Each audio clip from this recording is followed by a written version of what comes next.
ಎಲ್ರಿಗೂ ನಮಸ್ಕಾರ.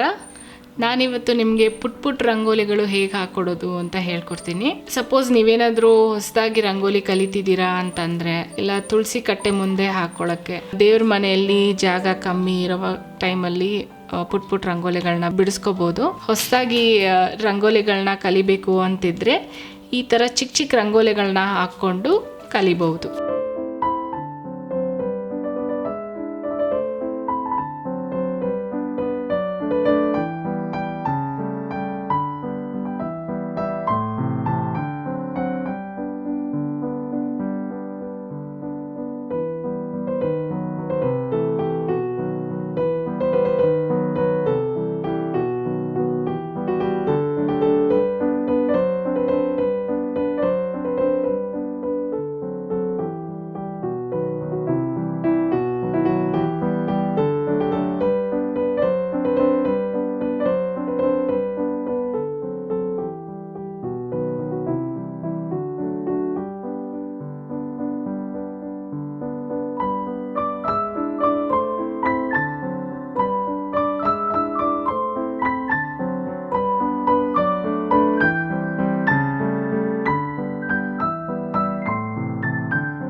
ಈ ವಿಡಿಯೋ ನಿಮ್ಗೆ ಇಷ್ಟ ಆಗಿದ್ರೆ ಲೈಕ್ ಮಾಡಿ, ಸಬ್ಸ್ಕ್ರೈಬ್ ಮಾಡಿ, ಶೇರ್ ಮಾಡಿ.